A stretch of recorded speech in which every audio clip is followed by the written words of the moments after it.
So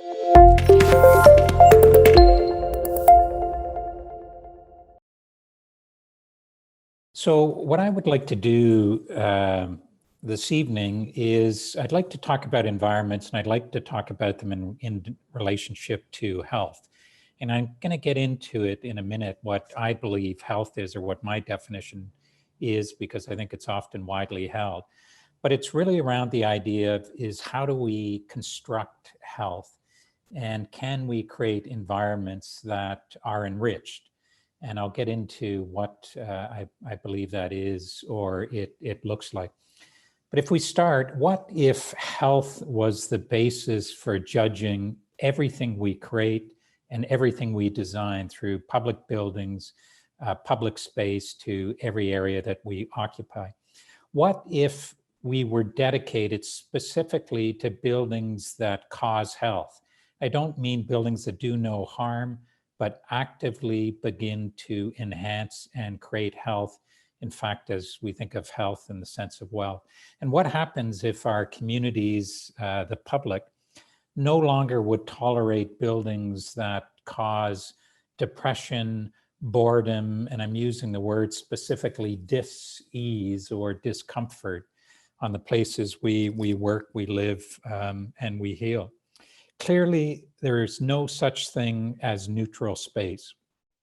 What we create either has the ability to cause health, or in fact, it does the opposite, that it takes away and erodes our ability to flourish.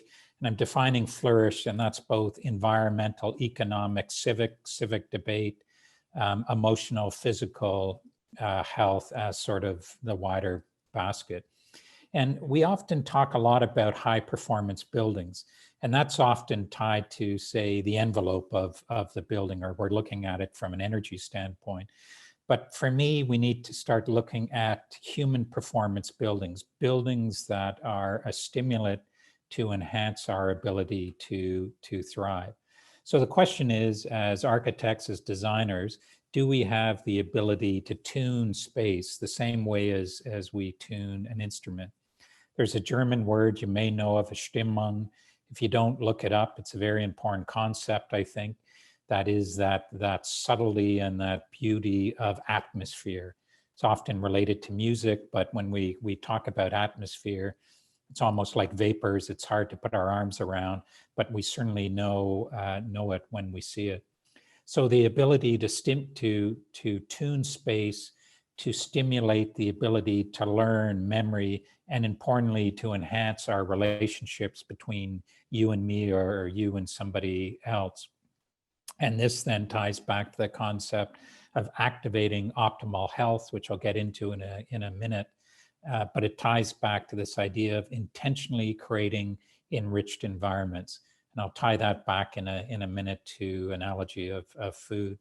So what I'm going to touch on, I'm going to create just a little bit of background over the last, say, 50 years or so on the relationship of research as it relates to space and brain/mind health. I'm going to talk a little bit about the relationship of design and health, and that's design and its relationship to ecological health, social health, physical health, and back to mind health. I'll then frame what I believe my definition of health is, and then I'd like to frame that around some concepts out of my thesis and research we've been doing over the last year, which is the constructive theory of emotion, and that's how we, in our mind's eye, frame internal space and external space. Then I'll move into framing that around an idea of the qualities of enriched relationships.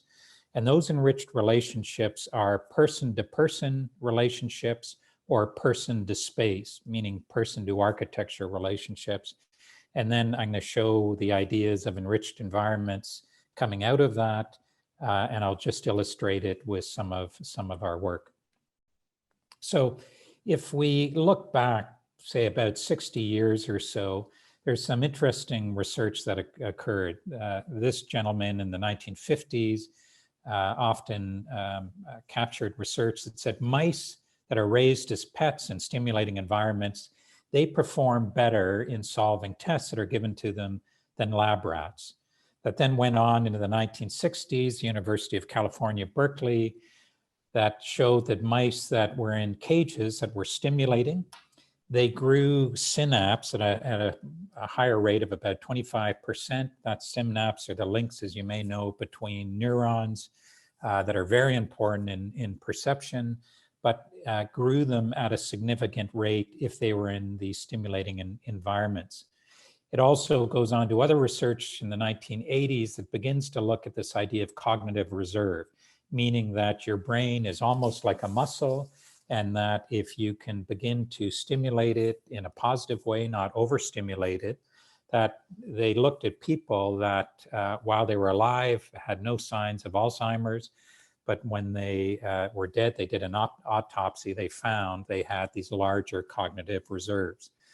And what they found was that that's not only social interaction between us, reading, music, other things, but also space is very important in developing this cognitive reserve. It's effectively like exercising a muscle within your body, that the environments that you inhabit can stimulate that. Or in fact, the research shows the exact opposite, that if you are in a lack of an optimal stimulating, this isn't overstimulating, but that optimal stimulating area, if you don't have that environment, it then impairs the development of the brain. And really the most famous case of this out of the United States went up to the Supreme Court, that there is 3 people, one Robert King specifically known as the Angola 3, who remarkably spent 29 years in solitary confinement for 23 hours a day in a little room without windows, with virtually no relationship to people. Extraordinary. And what it did is, scientifically, it proved that it damaged the hippocampus, which is really at the bottom of the brain. It's a very important piece that has a relationship to emotion, spatial orientation, memory. And what they found is he could no longer navigate. So once he came out, he would walk out of his hotel room and he didn't know which direction to go in the corridor. Effectively, the hippocampus, almost like a plant, has withered and faded away because of this, the environment that he was in. And this is also equal, that we look at, the stimulation or lack thereof or deprivation of children while they're young. It has similar effects to very important parts, neural networks within the brain. So the question for me is then, what's the relationship of that to where we live, to where we study, and where we work? Is there a relationship of what we're doing to people's brains if they work at this corporation for 20 years of their lives, 8 hours a day? So is this relevant, and is it relevant to what and how we build? Well, I want to just frame the relationship of design. Optimal health is like a tabletop, and it's supported by 4 legs, and there's a systemic relationship between those legs. So we know design has a significant effect on ecological health, and that I think is well known within our design communities. Secondly, we know design has a significant effect on both civic debate and societal health. Arguably, the whole debates and discussions around Black Lives Matters has a relationship in the United States to how communities and places were intentionally designed to create segregation and separation between people. And we know that there's a whole range of societal effects of that. In fact, arguably, COVID shows that has a significant more impact on people that aren't in better conditions. Then thirdly, the third leg of the table is really design's relationship to physical health. The designing of suburbs, car-dominated areas has had a rise. We've seen really the rise of chronic disease coming out of the 1950s as a result of it. But the design community, as you well know, has responded to a lot of this, and all of the certifications, the challenge, and the systems.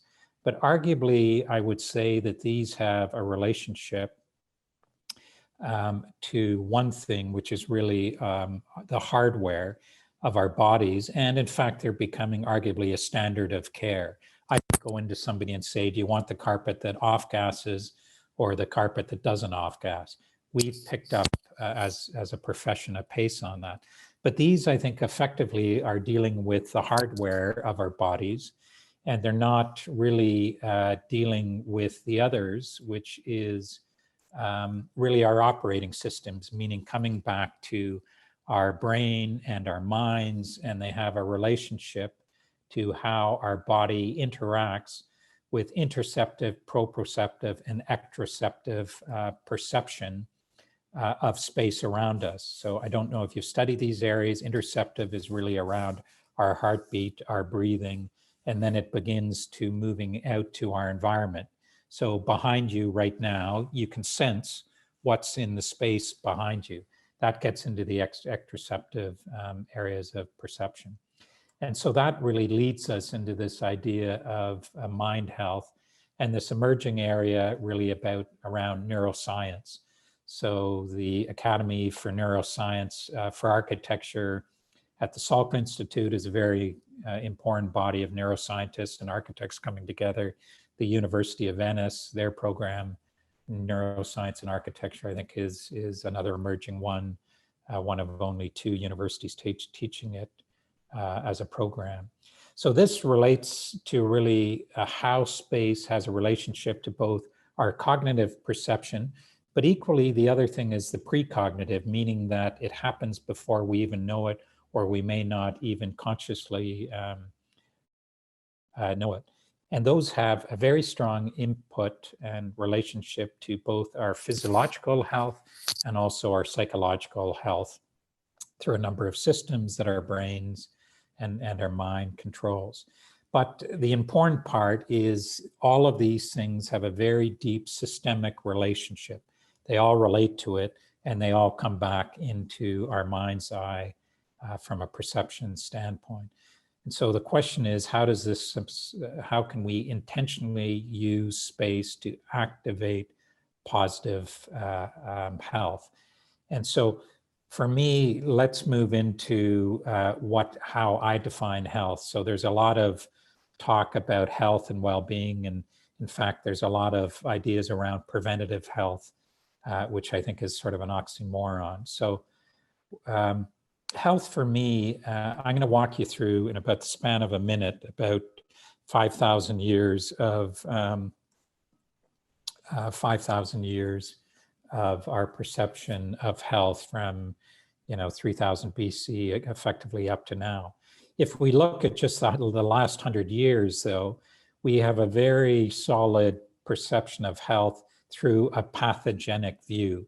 And so it's a hospital-focused set of lenses that we view around disease care, as opposed to the idea of salutogenic. So I don't know if you're familiar with pathogenic is patho and genic or genesis, patho disease, genesis the origins, the beginnings, salute is health, and genesis the origin. And I'll get into it in a minute. The word, if you don't know it, was a doctor, an Israeli-American doctor, really coined the idea in the 1970s. So in the last 100 years, we've really had preventative care, proactive care. We're moving into predictive care. We're now moving into the idea of activating and causing actively health, as opposed to stopping something bad from happening. But if you go back 3,000 years, traditional Chinese medicine, the whole basis of it was cultivating harmony in one's lives. The whole wider idea of where you live and how you live. If we then push a little further, eudaimonia, very important concept Aristotle's came up with around this idea of human flourishing. We then go to Hippocrates, which is arguably the grandfather of medicine. He was interested not just on preventing sickness, but this whole idea of diet, lifestyle, and environmental things that would lead to health. The ancient Romans, as you well know, the whole idea of the aqueducts, the public baths, as they relate to health. Then if you look at all of these items here from the 1600s to the 1800s, homeopathic, hydrotherapy, herbalism, all of these things which are coming back now were really the basis of our perception of this larger idea of what makes us well. Then the cholera epidemic, interestingly, as we look at that to where we are right now with COVID, but this Englishman, John Snow, began to connect the dots between how disease spread, and that really led into the 1870s, where Louis Pasteur really discovered and laid the foundation of modern Western medicine. But what happened with that in the 1900s, all of this concept of the wider idea of what causes health stopped dead in its tracks. And this Fetzner report said that if it wasn't Western evidence-based medicine, it effectively was witchcraft. And all of the learnings of the last 4,000 years or so was swept aside with a pathogenic view of evidence-based medicine. That then led into the whole rise of chronic disease in the 1940s, the tsunami that really is the majority of what our healthcare systems are dealing with. And that was because we weren't exercising, we were smoking, the quality of our food was changing, we were designing specifically car-dominated suburbs, and in medical terms, this is known as a common source epidemic. But as we moved into the 1960s and the 1970s, if you think of Nike shoes, so Phil Knight, he invented Nike shoes in the 1970s, and he created shoes that if you wanted to go running, shoes if you wanted to play soccer. And so suddenly this whole idea of wellness and exercise began to come back into our public perception. Antonovsky, so this is the Israeli, do people know Antonovsky? So he's one you should look up, seminal and I think very, very important on where we're going.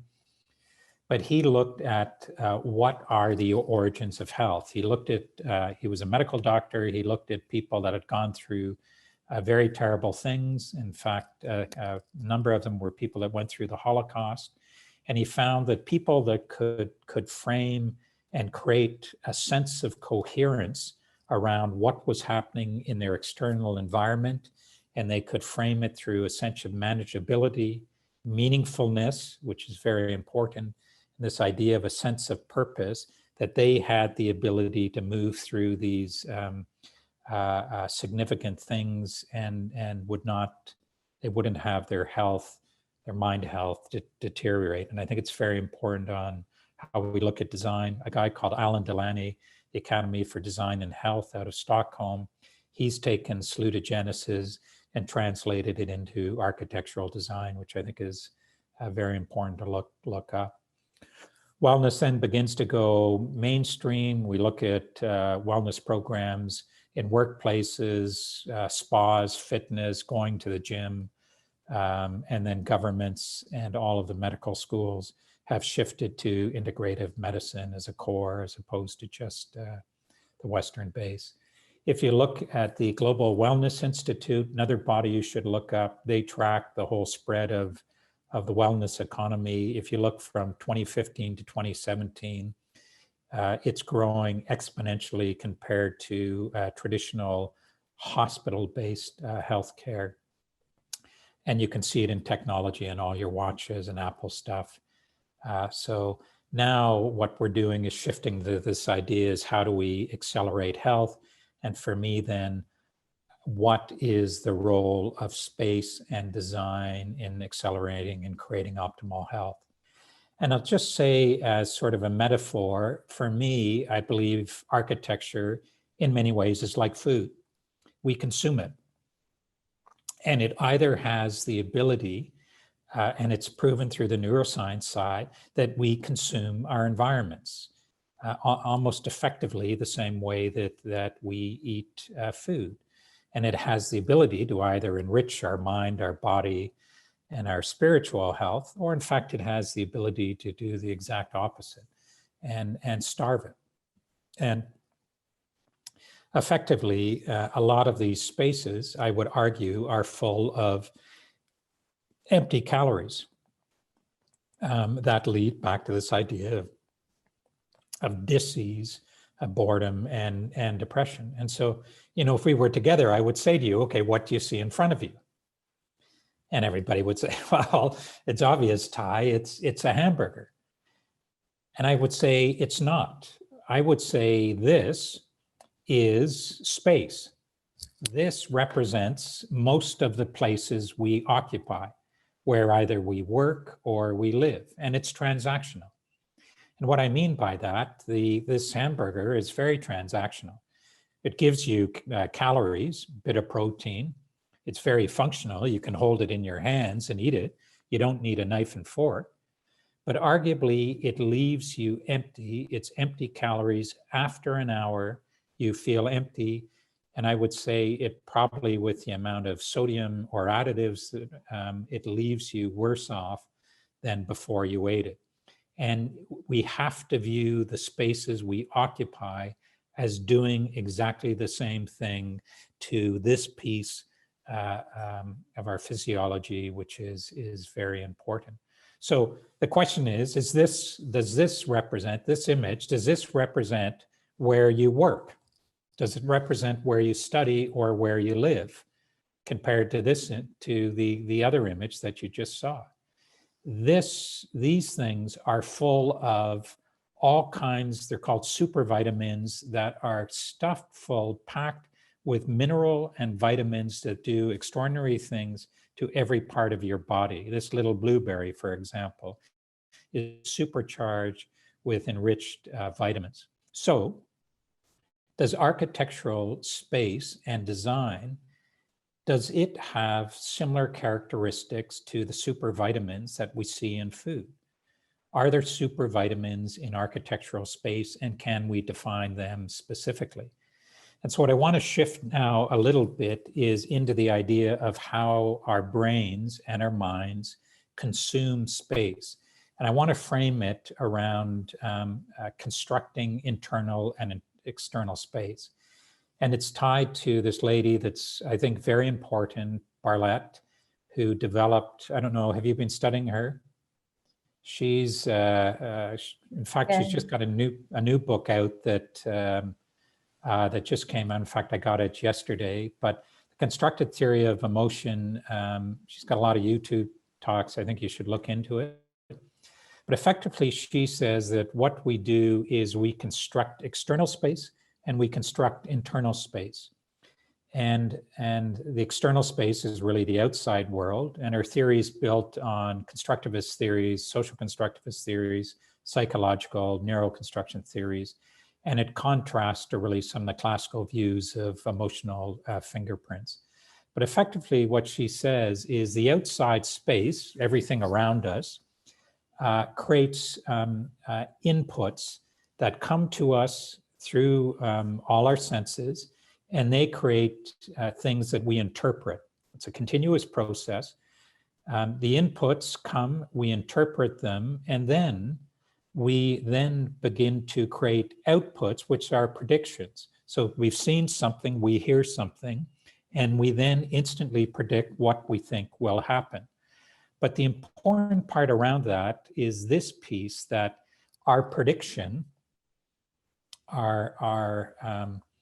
how we interpret and what our prediction is framed specifically around our perception of reality, which we construct as a basis of our past social and cultural learned experiences and our past experience, which are things that we remember.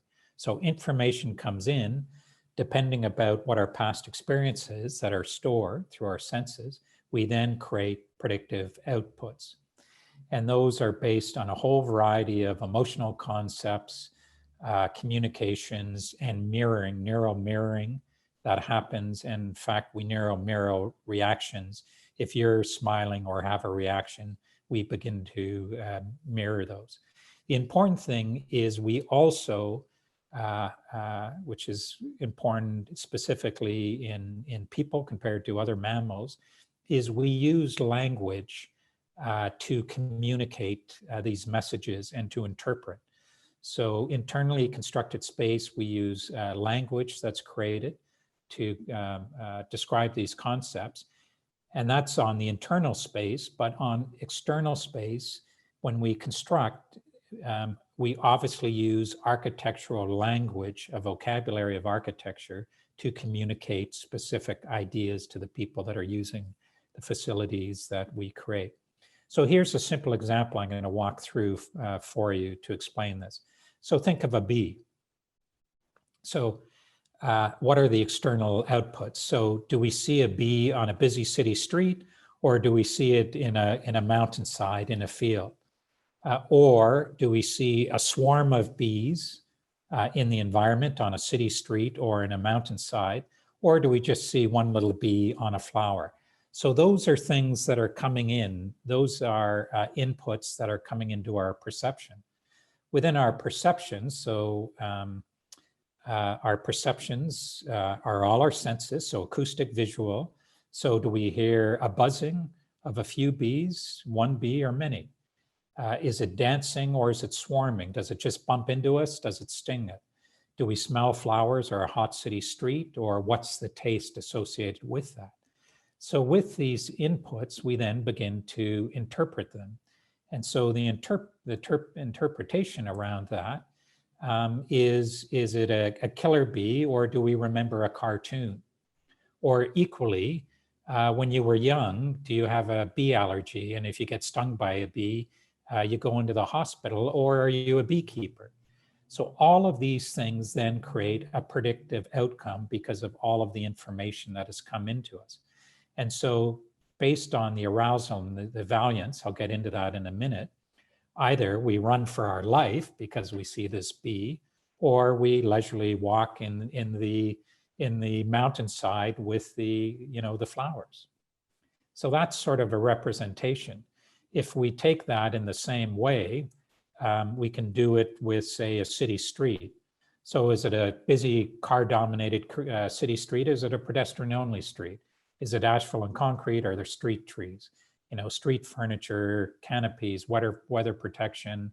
Again, if you look at a busy city street or a pedestrian street from sound, smell, otherwise, that then comes into our past cultural frame. Is it a neighborhood we recognize? Is it a crime-ridden neighborhood? Are you familiar? Is it night, day? Are you young, old? All of those things then create these predictive outcomes. Do we want to hang around? Was there street benches, trees, planting, cafes, or does it feel spooky? All of those will then form what do we want to do. So I want to then take that and push it a little further into this idea of enriched environments. And that's both framing it from the internal side and the external side. So the qualities of enriched relationships. So think of your relationship to your partner or your spouse. Is it an abusive relationship, or is it something that you would define as an enriched relationship? So what I'm going to talk about is those relationships, the way they are constructed internally, are similarly, so those are person to person. They have a similar relationship, how we can construct person to place relationships. So that's really this idea, is that the qualities of the person to person relationships, can they be similar to this idea of person to place? And can we think of enriched environments like enriched relationships? And I'm going to try and draw the parallel between the two of them.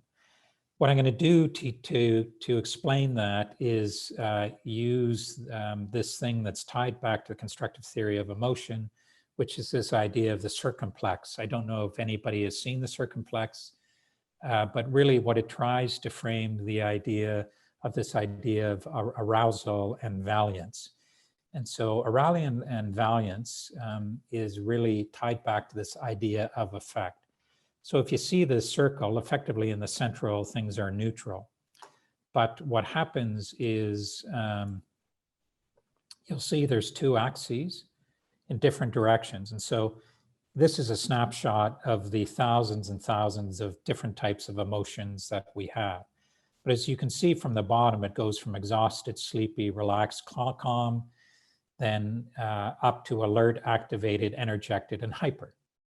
So from very sleepy up to very hyper in this axis, and the other to being very mad, sad, going through in the other direction to delight and happiness. So when one is valiance, which is going from displeasure to pleasure, in the other axis, it's arousal, going from really subdued all the way to intensity.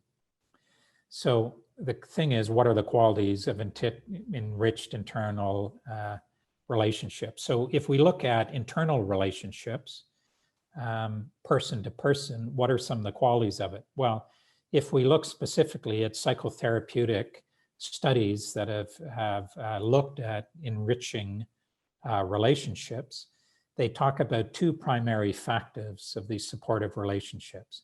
And the first important piece is that we feel emotionally safe, understood, and accepted. And the second one is really the ability to experience one's own success, competence, and self-efficiency. So activating the ability to activate one's own resources.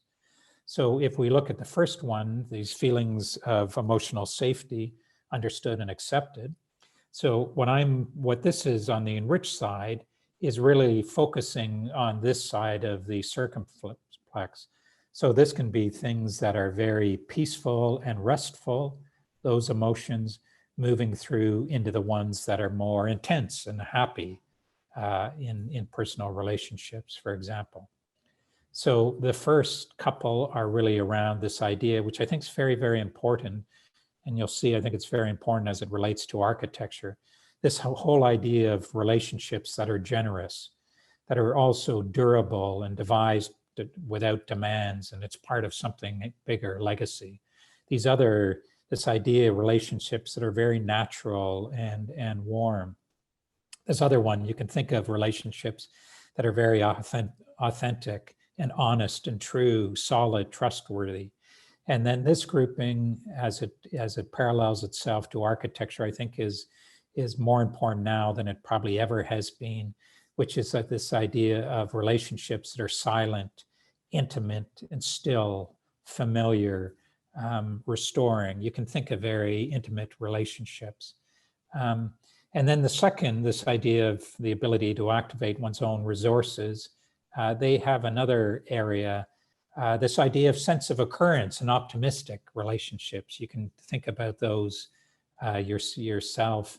And then these other ones around veritability and vitality that are engaging and abundant in the way they organize themselves. So if we think of the qualities of these enriching relationships person to person, can we begin to then translate and understand those back to the idea of internally and externally constructed space? How do we then begin to look at that externally constructed space through a similar lens? And can we again tune the space that we create for similar constructed, internally enriched in relationships, but translating those to our external environments? And these again are design choices with the idea of trying to enhance our perception and our performance through these specific moods or the Stimmung that I talked about previously. And these have a relationship back to these bodily interoceptive, proprioceptive, and interceptive responses. So interceptive, again, those when you walk into a space, does your heartbeat start to race or does it slow down? Do you begin to breathe quicker or do you begin to rest? Every space that you walk into has a specific mood.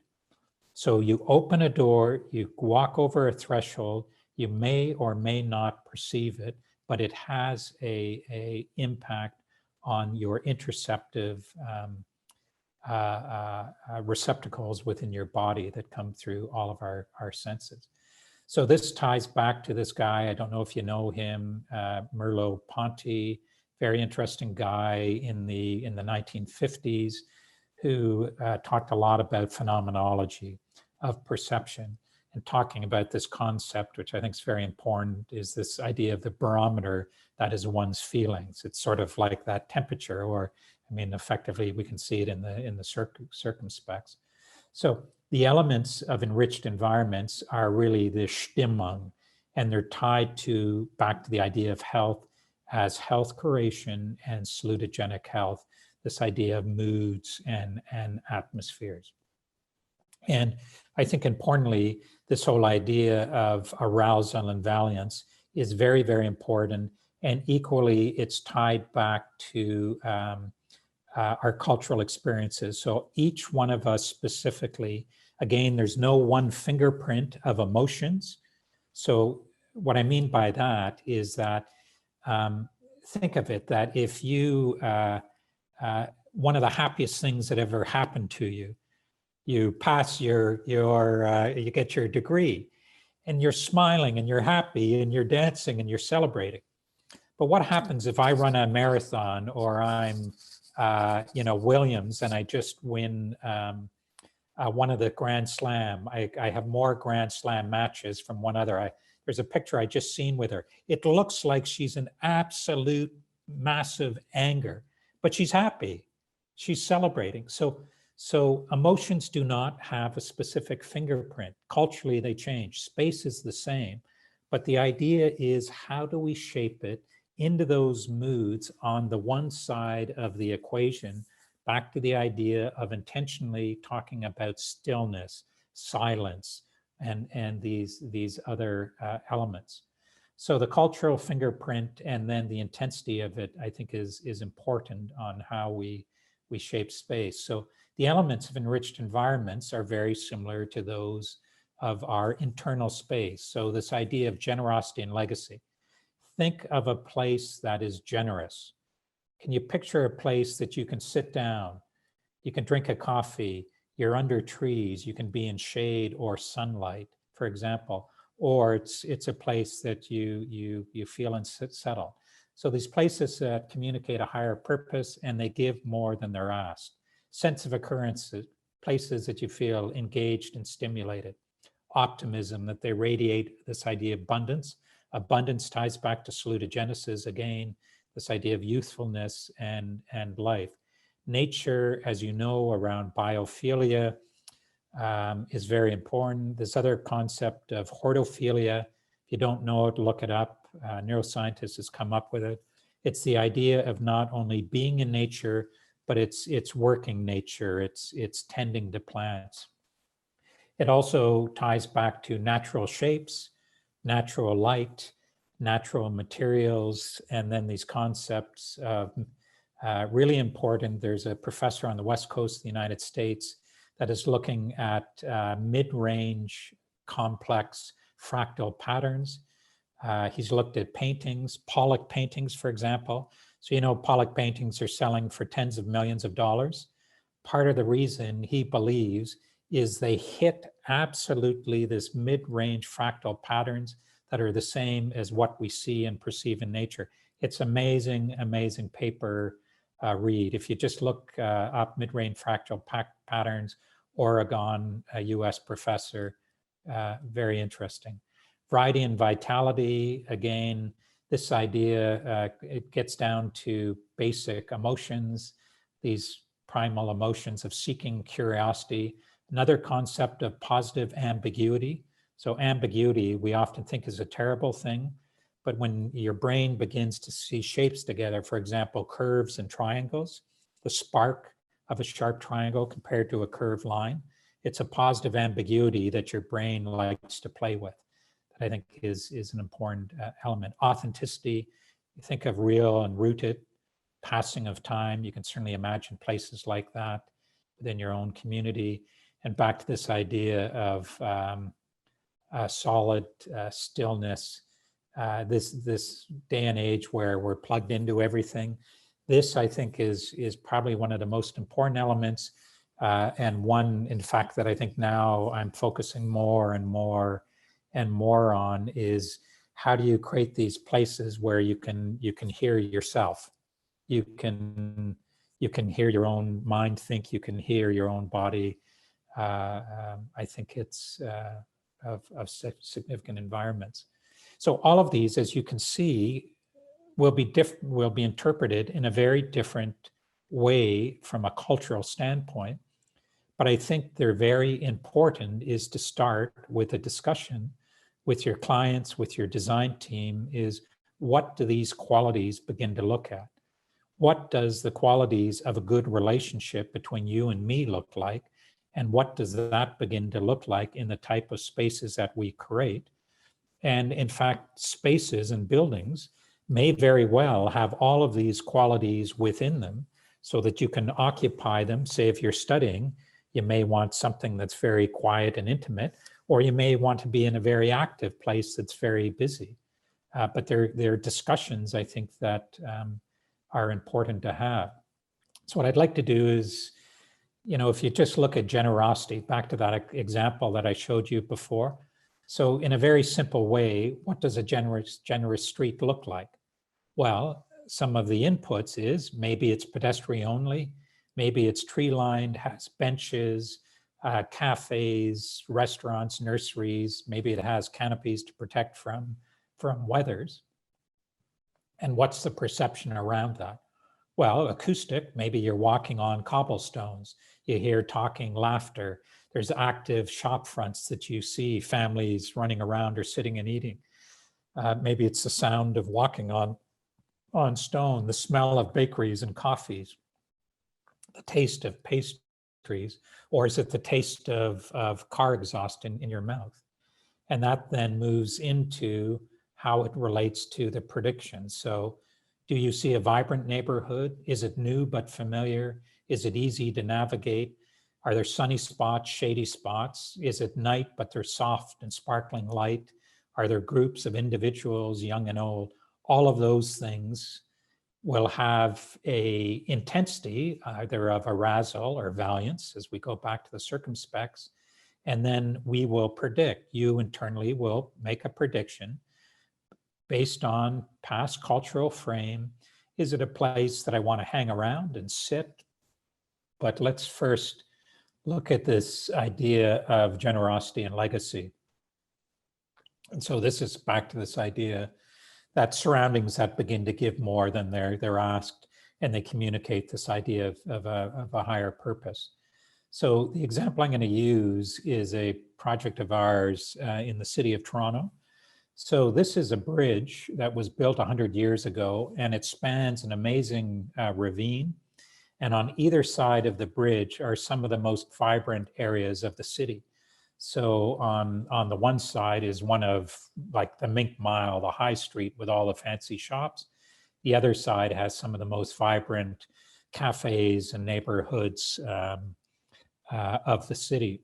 So the question is can we use these old concrete piers instead of being a single-use bridge, but begin to make it a multi-use, mixed-use neighborhood? So is this a new idea? Well, of course it's not. And certainly in Venice and 4 other bridges, the Rialto Bridge, for example, in Venice, 500 years ago, it was a single-use bridge. It was falling down.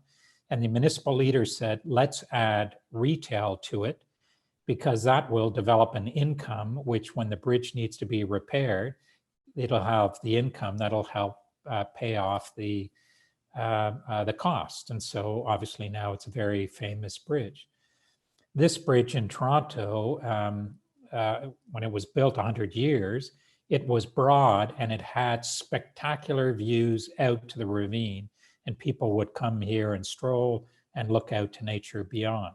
But when we move to today, it is the length of 5 football fields, and it's a car-dominated wasteland. But what you'll notice over here is something that was added 7 years ago. And so this thing here is called a luminous veil. And one of the awful statistics of this bridge before it was added is that it was second only to the Golden Gate Bridge in San Francisco, that it was the site of 500 suicides, which is absolutely remarkable. And so what they decided to do was to put this luminous veil, which is a suicide barrier. But I would argue that it's a pathogenic response to the problem, because what happened is that when they looked 5 years later, did the suicides in Toronto change? Did the number of suicides change? No, they didn't start here, but people just went somewhere else. So again, it's a pathogenic response to health. So what we've proposed is, on top of the existing piers, is that we added a regional transportation area, market, micro retail, housing that span from place to place, a variety of restaurants, social incubators, and then a linear park that would go along the top of it. So we always make mixed use streets and communities. Why aren't we making mixed use infrastructure? And so the way it's layered up, so this is a picture of what it looks like: the existing bridge and bridge deck, the piers, the regional transportation, the micro retail, the spanning of arches that create this micro housing. Under the micro housing are hung these social incubators, libraries, and then there's a linear park, sort of like a high line that sort of bounces up and down along the top. The housing is very, very small, but it's very important because, you know, a lot of the housing, in fact, the statistics out of the Polytechnic of Milan was looking at depression in people during COVID, people that were in very, very small units. If they didn't have a balcony, the depression rates were significantly higher. So the entrance is in here, a stair that goes up to a little bedroom, kitchen, bathroom in behind, sitting area, and a balcony. So again, instead of being in a shoebox, you've got a vaulted ceiling, and within the curves of the wall and down below, almost like a boat, is where you store, you know, all the stuff that you need. So very small, but have some of the best views, in fact, of the city. In fact, the worry about these things now is they'll have to be controlled because everybody will want to live there. And then really this wheelchair accessible park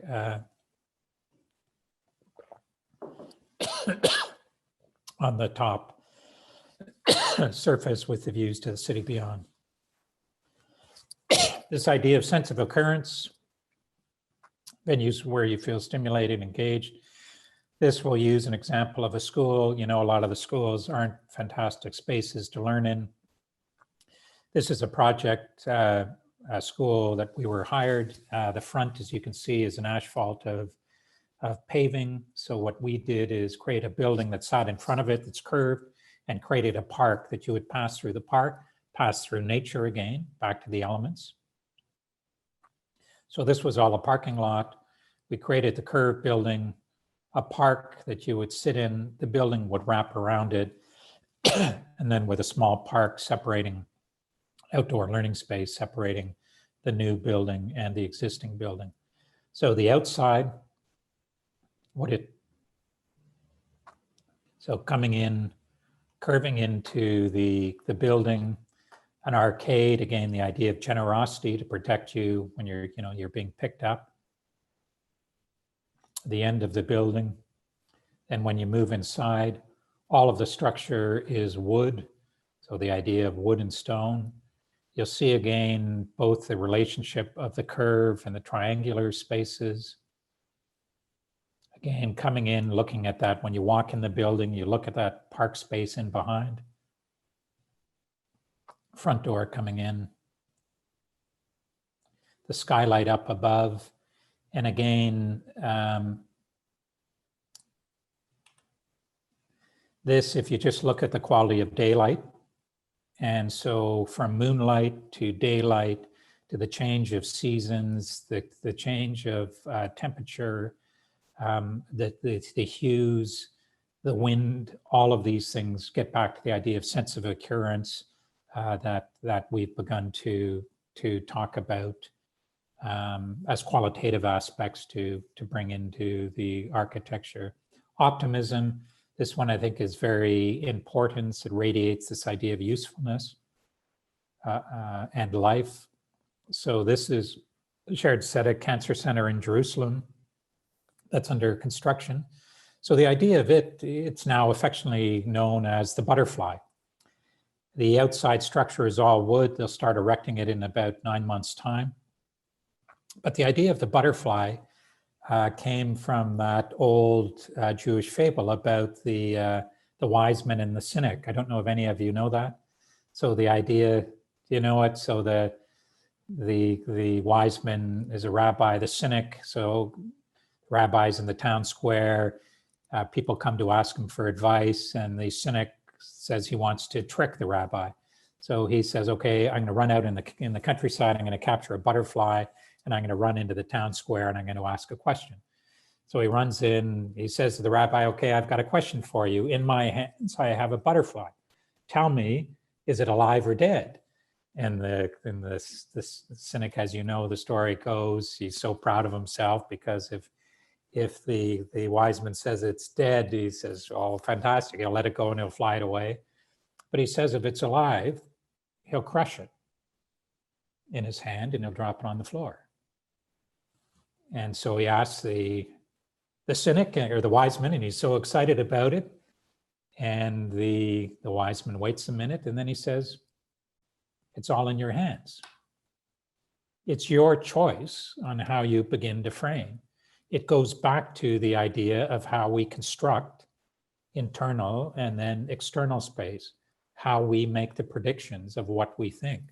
This cancer center, as you'll see, it's very ephemeral in its shape.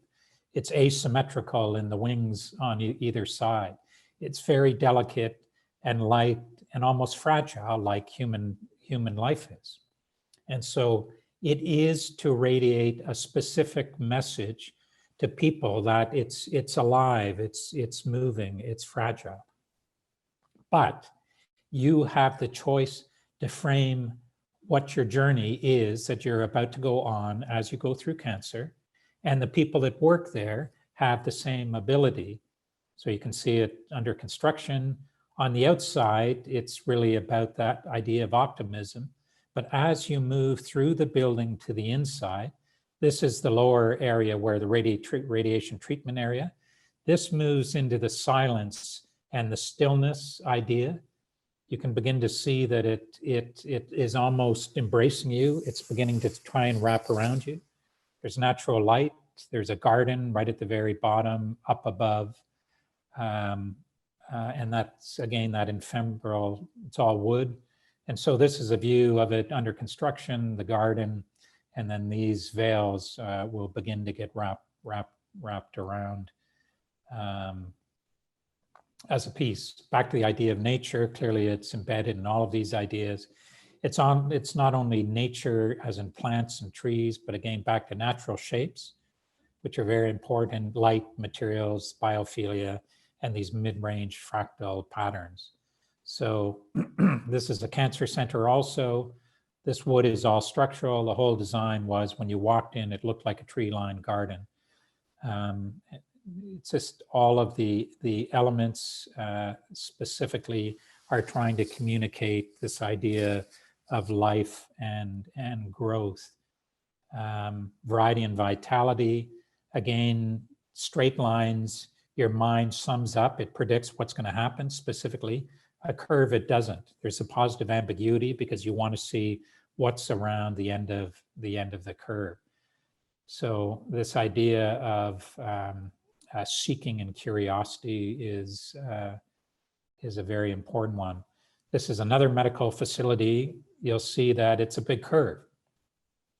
You understand where you can go, but there's a curiosity of wanting to go there, seeing what's at the end. If you look at the stair also, so this is a very big, it's about 100,000 square meters. It's a T-shaped building, but right at the center where you'd usually have elevators, we push the elevators over to the stair, over to the side, and look at there's a stair. So if you're in a wheelchair, you can jump onto the elevator and you come out at the same part. But notice how the stair is curved, and it's curved in the other direction. That's because as you move through, your perspective changes. So it's not linear, it's trying to create that curiosity of perception and view as you move through it. Authenticity, again, a really important one. Rootedness, real.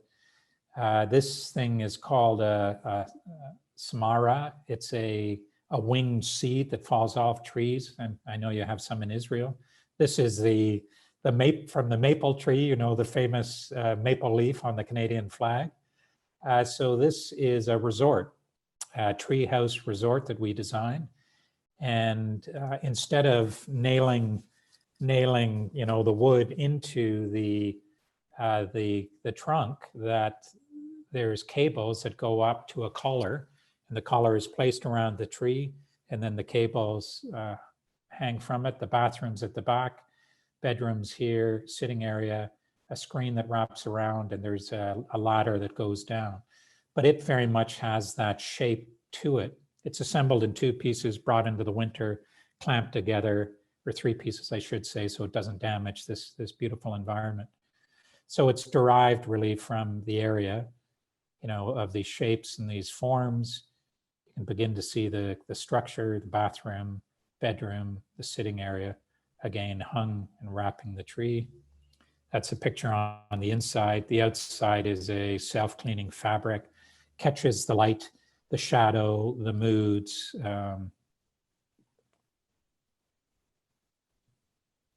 As you're out canoeing. And then this last one, which again, I'm really focused on, solid stillness, silence and intimacy.